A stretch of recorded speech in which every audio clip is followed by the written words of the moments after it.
में से ज़्यादातर लोग गाँवों में रहते हैं और इस तरह के गोबर के ढेर हमने सड़कों के अगल बगल देखे ही होंगे और ज़्यादातर लोग तो इससे दूर ही रहना पसंद करते हैं।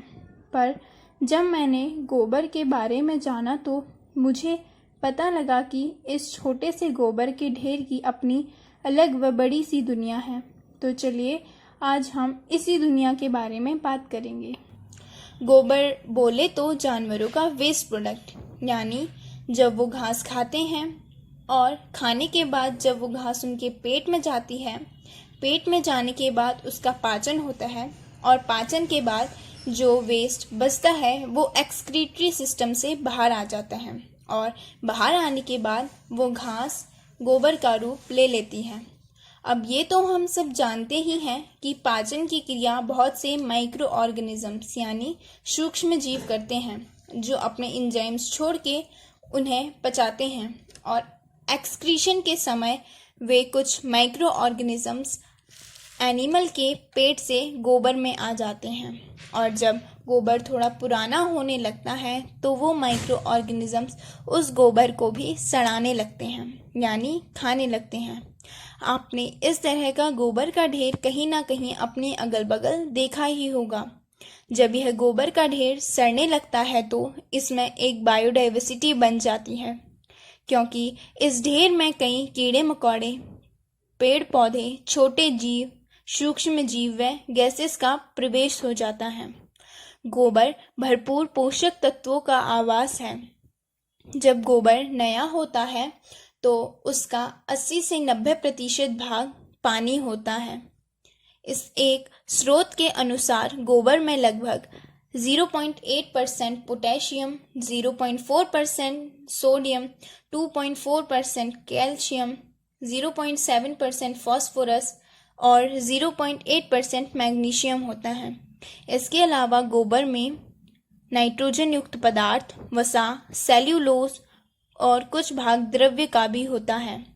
इसके अलावा इसमें कई छोटे पंखों वाले कीड़े, रेंगने वाले कीड़े भी मिल जाते हैं और अगर गोबर का ढेर ज़्यादा पुराना हो तो उसमें कण, खजूरे व सांप भी मिल जाते हैं।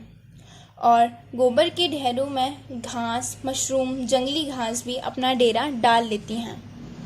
आपको पता है ये बदबूदार गोबर एक फ्यूल यानी ईंधन के रूप में भी प्रयोग होता है। इसके अलावा इसके कई फायदे भी हैं।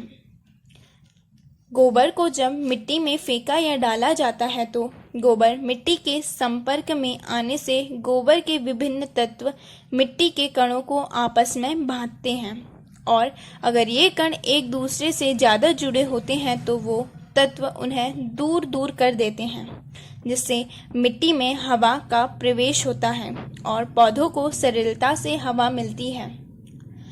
जब यह गोबर सड़ जाता है, वह गहरे भूरे रंग का हो जाता है, तब हम इसे पर्यावरण के अनुकूल खाद के तौर में प्रयोग कर सकते हैं। यह खाद पेड़ों को पोषण तो देती ही है, साथ ही मिट्टी को भी स्वस्थ करती है। गोबर को भारत में ईंधन के रूप में भी प्रयोग किया जाता है। ईंधन के लिए गोबर को गोलाकार रूप में बना लिया जाता है, जिसे अलग अलग जगहों में अलग अलग नामों से जाना जाता है, जो कि कंडे, उपले, गहर आदि हैं। फिर इनको सुखा के स्टोर कर लिया जाता है। वह अपनी ज़रूरतों के हिसाब से इन्हें प्रयोग किया जाता है। जलने के बाद उपलों या कंडों की राख को छोटे छोटे खेत की क्यारियों में भी डाल दिया जाता है, क्योंकि उपलों की राख फसल को कीड़े मकोड़ों से तो दूर रखती ही है, साथ ही मिट्टी को पोषण भी देती है। गोबर को हम गोबर गैस के तौर में भी ईंधन के रूप में प्रयोग कर सकते हैं। जो गैस का सिलेंडर हम रुपए देकर खरीदते हैं, वही गैस हम गोबर से भी ले सकते हैं। इसके लिए बहुत सारे गोबर को सड़ाया जाता है, वह उसमें से पैदा होने वाली गैस को हम अपने घरों के किचन में भी प्रयोग कर सकते हैं। साथ ही यह एनवायरनमेंट फ्रेंडली भी है। तो देखा आप लोगों ने, गोबर एक बायोडाइवर्सिटी का उदाहरण होने के साथ साथ कितना लाभदायक है।